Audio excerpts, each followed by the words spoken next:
నేనేదో నా పాటికి గాల్లో పోయే గద్దరు వీడియో తీసుకుంటా అంటే మెల్లగా గ్రీన్ లైన్ వచ్చింది. ఏం చేయాలో తెలియక షోరూమ్కి ఎత్తుకొని వెళ్ళిపోయా. ఇంకా దాని తర్వాత ఏం జరిగిందో మీరు ఒకవేళ రీల్ చూస్తుంటే మీకు అర్థమైంటుంది. ఒకవేళ రీల్ చూడకపోయినా పర్లేదు, ఈ వీడియోలో నేనే చెప్తా.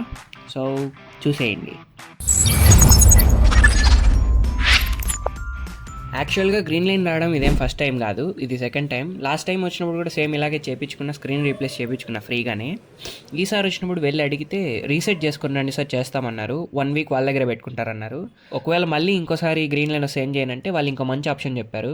వోచర్ కొనుక్కొని దీన్ని రీప్లేస్ చేసుకోవచ్చు సార్ వేరే ఫోన్తో. ప్రజెంట్ మీ మొబైల్కి అయితే 11Rకి అప్లికేబుల్ అవుతుంది, అంటే ఆ మొబైల్ యొక్క వోచర్ దీనికి వస్తుందన్నమాట. అండ్ ఇది ఓన్లీ ఎక్స్క్లూజివ్ సర్వీస్ సెంటర్స్లో మాత్రమే తీసుకుంటారు ఇట్లా. సో దగ్గరగా ఉన్నదైతే చెన్నై, అందుకు చెన్నై వెళ్దామని ఫిక్స్ అయ్యాం. అక్కడికి వెళ్ళి ఎక్స్చేంజ్ చేసుకునేస్తాం. సో ప్రస్తుతానికి ఈ ఫోన్లో వేసుకొని మనం గ్రీన్ లైన్ ఇష్యూకి ఇచ్చేస్తున్నాం. సో ఇంకా లేట్ చేయకూడదు అనేసి వోచర్ తీసుకొని గమ్మున ఫోన్ మార్చుకునేయడం బెస్ట్ అనేసి హ్యాపీగా జర్నీ స్టార్ట్ చేసాం. ఎలాగో తిరుపతి నుంచి 3 గంటలే కాబట్టి చెన్నైకి ఉక్కు పక్షి హెల్మెట్ వేసుకొని జర్నీ స్టార్ట్ చేసా. ఈ వీడియోని మరీ అంత లెంత్గా లాగాలనుకోవట్లేదు. సో షార్ట్ అండ్ స్వీట్గా చిన్ని ముక్కలతో మీకు చెప్పేస్తాం. 3 గంటల చెన్నైని మనం 3 సెకండ్లో చేరుకోబోతున్నాం. రెడీ, 1 2 3 డింగ్, చెన్నైకి వచ్చేసాం.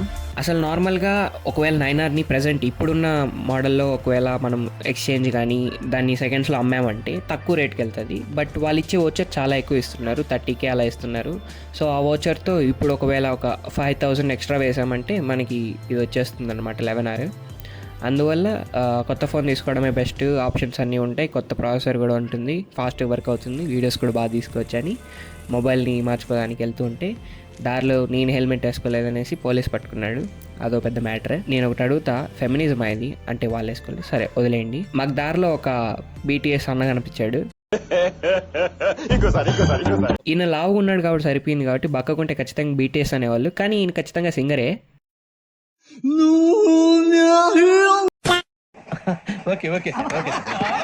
ఇంకా లేట్ చేయకుండా డైరెక్ట్గా మాల్కి వెళ్ళిపోయాం. OnePlus service centre exclusively only 2 ప్లేసెస్లో ఉందన్నమాట. ఒకటి అన్నానగర్, ఇంకోటి T నగర్ చెన్నైలో అయితే. సో ఇది అన్నానగర్లో ఉన్న మాల్కి వచ్చాం. OnePlus షోరూమ్ ఏ ఫ్లోర్లో ఉందో చూసుకొని అక్కడ ఉన్న ఎస్కలేటర్ ఎక్కాం. ఈ ఎస్కలేటర్ ఎక్కిన ప్రతిసారి నాకు మిస్టర్ బ్రెయిన్ ఫీలింగే వస్తుంది. OnePlus షోరూమ్ లోపలికి వెళ్ళిపోతే వాళ్ళ దగ్గర ఫస్ట్ ప్రాసెస్ అంతా కంప్లీట్ చేసుకోవడానికి ఫస్ట్ టోకెన్ తీసుకోవాలి. టోకెన్ తీసుకునేసి లైన్లో వెయిట్ చేస్తుంటే కొన్నిసార్లు థాట్స్ వస్తూ ఉంటాయి, యాపిల్ ఫోన్ కూడా తీసుకునేచ్చు కదా, అది మార్చుకునేద్దాం బెస్ట్ అని. బట్ డబ్బులు ఎవరికి ఊరికే రావు, అందువల్ల నెవర్ సెటిల్, తక్కువకి సెటిల్ అవ్వకండి, OnePlusలోనే ఉండండి అన్నారు. ఇంకా ఫామ్ ఫిల్అప్ చేసి వాళ్ళకి ఇచ్చేసాం. ఇచ్చేసిన తర్వాత ఒక 5-10 మినిట్స్ వెయిట్ చేస్తాం అనుకుంటే వాళ్ళు 1 అవర్ వెయిట్ చేయించారు.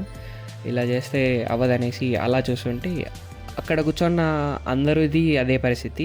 పాపం వాళ్ళు ఎక్స్చేంజ్ చేసుకోవడానికి వచ్చారు. అసలు మొబైల్స్ ఇన్ని ఉంటాయా ఒకవేళ సెకండ్ పీసెస్ ఇవ్వడానికి వాళ్ళకి అంటే? ఉన్నాయి, దాచారు లోపల.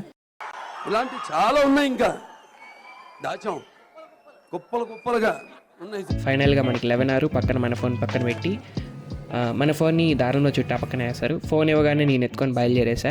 బట్ ఇక్కడే ఓపెన్ చేయాలంటే మళ్ళీ రిటర్న్ వచ్చేసా. అక్కడే ఓపెన్ చేసి ఇంకా దాన్ని డమాల్డి మీద ప్యాకెట్లన్నీ ఓపెన్ చేసి ఏ మాత్రానికి ఆ మాత్రం చెప్పాలి కానీ వెనకాల పౌచ్కి లెదర్ ఇచ్చారు. కొంచెం చాలా బాగానే ఉంది, ప్రీమియం లుక్ లాగా. 11Rకి 11కి తేడా ఏంటంటే ఒకటి మోడల్, రెండోది ప్రైజ్, మూడోది ఏం లేదు, పర్ఫార్మెన్స్ బాగుంటుంది. 11R కొంచెం కాంపాక్ట్గా తక్కువలో బాగా వస్తుంది. ఇంకా నైట్ లేట్ అయిపోతుంది కాబట్టి ఈవినింగ్ అలా బయలుదేరితే నైట్ వెళ్ళాం ఇంటికి. సో లాస్ట్కి ఏం చెప్పాలనుకున్నానంటే ఫోన్ అయితే వచ్చింది, బట్ ఈ 3 months గ్యాప్లో రీల్స్ ఏం చేయలే కాబట్టి రీచ్ మొత్తం పోయింది ఇన్స్టాగ్రామ్లో. బట్ ఆ రీచే యూట్యూబ్లో కొంచెం పెరిగింది. సో 10Kకి వెళ్ళిపోయాం. సో మనం ఇప్పుడు 10K ఫ్యామిలీ అనమాట. ఫ్యామిలీలో ఉన్న వాళ్ళందరికీ ఒక గుడ్ న్యూస్. అదేంటంటే సో ఈ 3 monthsలో మీరు మిస్ అయిన కంటెంట్ మొత్తం మళ్ళీ మీకు వచ్చేస్తుంది. ఈవెన్ దాని వర్క్ కూడా స్టార్ట్ అయిపోయింది అప్పుడే. అంతే ఇంకా. సరే మరి ఇట్లు మీ భయానక పెయింట్. డాడీ సడన్గా ఇక్కడ వచ్చి నిలబడడానికి కారణం ఏంటి? ఈపు నొప్పి వచ్చిందా?